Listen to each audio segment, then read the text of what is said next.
Imagine being so good at lying that you sold one of the most famous landmarks in the world to someone who actually believed they owned it. In 1925, a con artist walked into Paris and convinced a successful businessman to buy the Eiffel Tower for scrap metal. And here's the kicker. He got away with it. This is the story of the most brazen con in history, and trust me, the ending will blow your mind. Victor Lustig was a man who understood one simple truth about human nature. People see what they want to see. Born in 1890, this Czech native spoke 5 languages fluently and had a charm that could melt glaciers. By his early 20s, he was already running cons across Europe, but he was just getting warmed up. His operations were so smooth that even experienced businessmen fell for his tricks. He once convinced a banker to invest in a money printing box that supposedly duplicated cash overnight. Spoiler alert, it didn't. But Lustig always moved to the next city before anyone figured it out. By 1925, he had set his sights on something bigger, something that would cement his name in the history books. He was reading a French newspaper when he spotted a small article that would change everything. The Eiffel Tower was in desperate need of repairs. The article mentioned that maintaining the massive iron structure was becoming too expensive for the city. Some officials were even quietly discussing whether it should be torn down. Most people would have read that and moved on with their day. Lustig saw an opportunity that was too perfect to ignore. Lustig knew that the key to any great con was making it look completely legitimate. So he rented a fancy hotel suite, hired a secretary, and had official-looking government stationery printed up. He was going to impersonate a government official, but not just any official.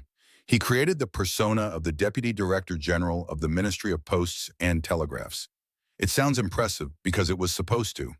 The next step was finding his marks. Lustig didn't want just anyone. He specifically targeted scrap metal dealers who were hungry for a big score. He carefully researched the most ambitious dealers in Paris and selected 5 of them. Then he sent each one an official-looking letter inviting them to a confidential government meeting at his hotel. The letter explained that due to the ongoing cost of maintaining the Eiffel Tower, the government had made the difficult decision to sell it for scrap. Talk about setting the bait. When the 5 dealers arrived at the hotel, they found a professional operation that looked completely real. Lustig even had his assistant Dan Collins pose as a government aide.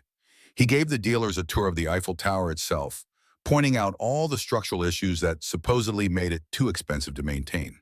The dealers were eating it up. Here was a chance to score 7,000 tons of iron. But Lustig was watching them carefully, looking for the perfect victim. He found him in André Poisson. André Poisson was exactly what Lustig was looking for. He was a successful scrap metal dealer, but he was also an outsider trying to break into the inner circles of Paris business society. That insecurity made him perfect. Poisson wanted this deal so badly he could taste it. He saw it as his ticket to becoming a major player in the Paris business world. But Lustig knew he needed to seal the deal in a way that would prevent Poisson from doing too much thinking or asking too many questions. So he did something brilliant. He acted nervous. During a private meeting with Poisson, Lustig started dropping hints that he wasn't being paid enough for his government position. He complained about the low salary and mentioned how expensive life in Paris had become. Poisson immediately understood what was happening, or at least he thought he did. This was a corrupt government official looking for a bribe, and in Poisson's mind, that actually made the whole thing more believable. After all, if it was a scam, why would a scammer ask for a bribe? That logic might sound backwards, but it worked perfectly. Poisson paid Lustig a large bribe on top of the purchase price for the tower. He thought he was greasing the wheels of a legitimate government deal. In reality, he was just making Lustig richer. Lustig took the money, provided Poisson with official-looking but completely fake ownership documents, and then did what any smart con artist would do. He got out of Paris as fast as humanly possible. Here's where the story takes an interesting turn. When Poisson finally realized he had been conned, he did something unexpected. He said absolutely nothing. Think about that for a second. He had just lost a fortune and been made a complete fool. But Poisson was too embarrassed to go to the police. He had been so eager to join the elite Paris business circles that he rushed into a deal to buy the Eiffel Tower without proper verification. How do you explain that to the authorities without looking like the biggest fool in France? So Poisson just absorbed the loss and kept his mouth shut. He told no one about what happened, hoping the whole thing would just fade away quietly. His ego simply could not handle the public humiliation that would come with admitting he fell for such an outrageous scam. Lustig, watching from afar, waited for the inevitable police investigation and media circus. Days passed, then weeks. Nothing happened. No police, no newspaper stories, no angry mob looking for the man who sold the Eiffel Tower. It was almost too good to be true. Lustig started to realize that Poisson's embarrassment had bought him something more valuable than money. It bought him immunity. And that's when a crazy idea started forming in his head.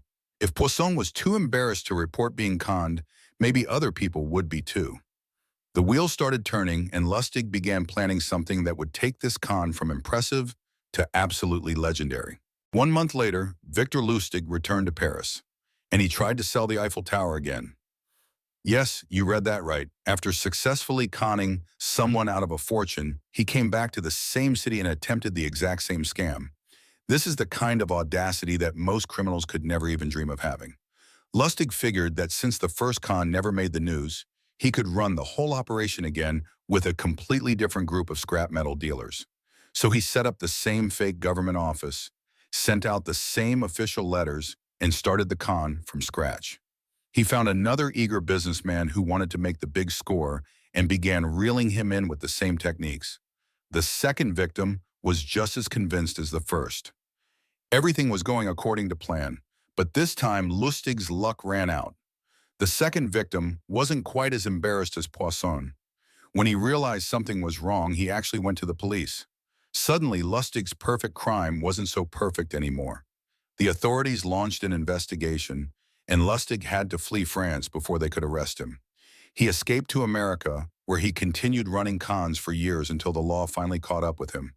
He died in prison in 1947. But here's the truly crazy part. Even after getting caught the second time, Lustig is still remembered as the man who successfully sold the Eiffel Tower. That first con was so perfect, so completely airtight, that it became his legacy. He proved that with enough confidence and preparation, you can convince people to believe absolutely anything. The Eiffel Tower still stands in Paris today, a monument to French engineering and apparently to one man's incredible ability to lie with style, image generations.